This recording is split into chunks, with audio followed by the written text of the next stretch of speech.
Hey guys, welcome back to the channel. I have good news. Well, Chris actually approved the repairs. I tested the computer, and this is a little hard on these MEFI 4s. I need to do almost the repair complete in order to see if it's possible actually to work properly because the construction of it, right? So it's a lot of uh, components that cannot be removed due to being made out of crystal. And if you see some of my other videos, you will see, and I'm probably going to show you some of the pictures of my findings on this one because yeah, this module has never been opened. It's original and it still had debris inside. So for those that have not seen the first part, the concern that Chris had is he said, well, this is a MEFI 4 Marine. You can see it on the title, right? So it's a MEFI 5.7 OSi-DF. It's a Volvo Penta, and his concern is it cranks and cranks but non-start. He replaced, or is it also that the fuel pump comes on, but it will not start? Install the cam sensor, crank sensor, and it says it will start if he add alternative fuel, right? So it doesn't run with the fuel, but the fuel pump is good. And yes, we tested that. I tested that. And the injector drivers, they were not pulling down all the way to the ground. It was a very weird noise on it. So I'm like, I never seen that. Let me see if that can be repaired. So I want to show you my findings because I will also show you the reality of what it was happening on this computer. And it's now completely fixed. All right, so let me move you over to, well, first in here, you can see my setup. I did a brand new harness for these computers. That is an ignition module, and I have a heatsink under so I can run in here. This is just a load box that you will see lights coming on and off. Blue one for the coil and two green ones for the injectors. This is a 2 bank of injectors, 4 injectors per bank. This is a tool that I use to see the signals, almost like a multimeter, but this will graph in the screen for you and for me to see how the injectors are working. This in here is the simulator. That is the Mark 50 that I use to inject the signals this computer needs in order to run and test it here. If you have not seen the channel, right now we have one green light in here. Hopefully you can see, yeah, it's a little bright. But if I cover, you can see that's a sensor ground. Some of the lights are going to come in here, well, like the IEC, the fiber reference, and that's the reason I wanted to have that light. I mean that camera facing that way, but it seems like, well, it's now adjusting a little better. For some reason, sometimes it gets a little too white, and I might have to change that auto adjustment on the cameras on the Sonys, but now you can see better, and it's going up and down in there. But well, all right, so let me move you over to the screen. Right now, I'm in Chris's folder. I'm going to show you his note. I obviously remove a lot of his information, but you can see the part number. This is a MEFI 4, and the part number is a 12584052. It's a MEFI 4B. Chris, again, as I read, a fuel pump comes on, but will not start. Install the cam sensors and crank sensor. Will start with a starting fluid. So this is just so you can see. And I please, for all the customers to send this note, I need a signature. Without the signature is not valid. I'm going to request his approval, and he approved it. So I have to have a copy of that into the email in case you don't sign it, right? Because that's very important. All right, so my findings. Well, first, this is going to be a little hard, maybe not much. I'm going to move this red arrow. So in here, you can see the silicone sealing good and sealing good in here. But all this area is a void. It was never sealed in there. It was completely open, and this computer was getting debris everywhere from even like little insects. And I'm going to show you that. So right now we are inside the computer, and I'm going to show you areas like right here and right here. Those are little insects inside the board. Luckily for Chris and for the manufacturer, because this is definitely a defect of fabric of factory. These computers, as you see, the reflection is deep into a gel, right? So, or they put a gel on it and let it dry, let it set, and that protects from moisture and vibration and temperature. So that hasn't, obviously it wasn't completely exposed, but you can see how even by a small crack on the seal, on the edge of this computer, that allowed debris to enter. We can see more of that debris, and all these little dots right here are little insects that has died in here because they enter and they can never go out. And then we have more in here, another one in here, another one in here, another one in here. But you can see how much, another one in here, how much of debris was here. So I tried to clean it as much as possible. The problem is, is they get glued like almost into that same gel. So I tried to clean it as much as possible. And obviously when the computer goes back to Chris, it's going to be completely sealed. And no, this will never happen again.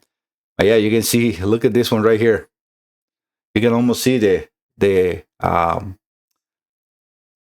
wings of that insect, whatever was in there.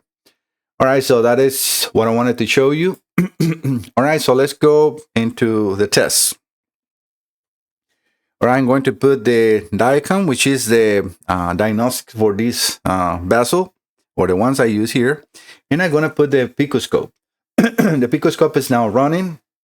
The computer is on, but now the ignition is not on. When I put the ignition on, you're going to see a light coming on in here. This is a substituted value for the fuel pump relay. So right now it's on, but not fully on. And I can turn that off if you want right here. You can see how now the values on the, well, still shows 13 volts. Is probably because of here. Yeah. Is it running? Let me make sure that that is live. Yeah, it is 13.3 volts. So what you're seeing on the on the oscilloscope is due to the voltage that these boxes providing. So the oscilloscope is reading that voltage, but it's not being ground. Remember, the voltage is coming from a fuse, same thing in the boat. All right, when I turn it off, when I turn it on, ignition, one second, 1, 2, 3. All right, you can see now the fuel pump coming on, and it went off. So that's the fuel pump prime. That is completely normal, and that is the way it works in the boat. It will, as soon as you turn the ignition, if you don't crank it, it will do that exactly same 2-second prime. Let me make sure I got the order. Yes, I have them. Make sure now that when I select the computer, we can see that. So I'm going to select in the Diacom. Yes, you're seeing something, but it's showing really weird. Let me, well, at least you can see that I'm going to select in there, MEFI 1 through 4. I click in OK. And now it's detecting the computer. It did detect it. It's 3 of the same because I'm going to show you 3 bits most likely. So I'm going to select mode 1. And now we connect to the computer. In the zoom glass in here, I'm going to select the RPMs. Okay, they are now all shown the same. I'm going to show injection millisecond. And I got to reselect those in there. So give me just 1 second. And then the absolute manifold pressure. Those are going to be the 3 bits that I'm going to share as being that big, because I want to make sure that you can see that from the distance. So manifold pressure and injector pulse width. Okay, so now we have those in there. I'm going to just move those maxes so they're not like in a weird spot.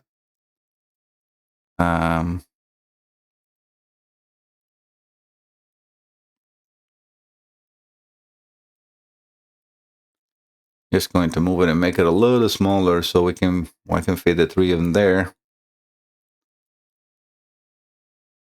Just give me 1 second, guys. I'm trying to, make you as easy as possible because, on the screen right now, the rest in the Diacom is very hard to see, right? Because it's too small.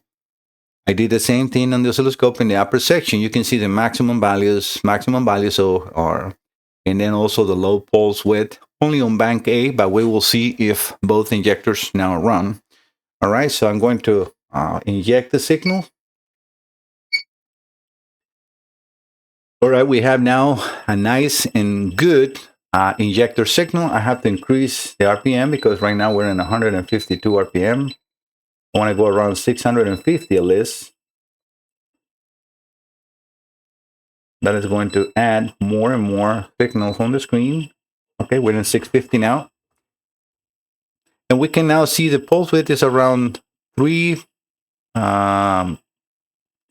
milliseconds. The computer is calling for 2.2, but in reality it's around 3 milliseconds. But we can see a nice and steady pulse signal. So I'm going to go over to the Pico, and I'm going to add a measurement on at least, well, actually I'm going to add a measurement on both, like that you can see what the minimum values are as well too, because, well, actually I'm going to probably just remove these two because we don't need to see the maximum value. The maximum value we already know there is battery voltage, and you already saw that. So I'm going to add a minimum in bank A, and I'm going to add another minimum into bank B.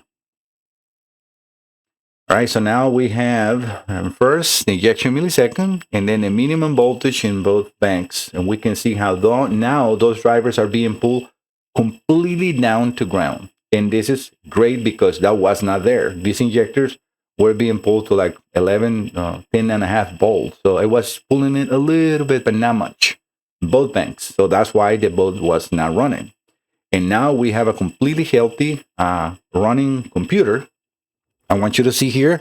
So these green lights in here are the injectors. And now the one you can see almost as steady is the coil. I'm going to move one of the injector signals on the oscilloscope so you can see that.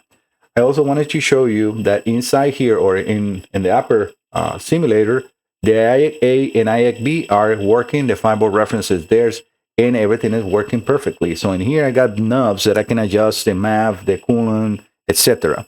All right, so let me move this injector here. So we're going to lose one of the signals. You see now the red signal is gone, and I'm going to move that over to the coil, and we can see the coil firing. And the coil firing in there is also being pulled pretty good, almost around 90 millivolts, 100 millivolts. So that is perfect. And it's a square wave signal. Why? Because it's being on and off for the 8 cylinders. This is a distributor signal, right? So it's for all the coils in there, for all the spark plugs. One coil, distributor, 8 spark plugs. And that is all running good. All right, guys, so this is a short video. I now have to seal the computer because, well, I'm not sure if you saw this, but yeah, this is his computer open. He will be able to see that that is indeed his computer. I have to now add the gel, which I have here, to seal the repair areas and make sure that I, again, put the cover, seal with silicone, let it cure, and then send this back to Chris in New Jersey. All right, guys, so thank you so much for visiting the channel. This is just a short video testing after the repairs, luckily for this customer, and a happy ending. That is because these modules are expensive. If you're here and you have not subscribed to the channel, please do so. That really helped my small business and my channel growth. Every time you subscribe, YouTube promotes more and more my videos, and that's how you got here. Plus, it's for free. So if you do so, thank you so much. God bless you. And if you have any computers, instrument cluster for automotive or marine for repairs, just look for my website, MikeSalazarDiagnostics.com. The same name that you see here on the YouTube channel, just add the .com at the end, and you will find me immediately. All my contact information and everything is in there. I'm not going to take more time from you to make this video as short as possible. All right, guys, see you next time. Bye-bye. Chris, thank you so much, and happy July, happy 4th of July for everybody. Today is the 3rd, so we're almost there. Happy Independence Day. God bless you all. God bless America. Hope we are going in the right direction. All right. Bye-bye.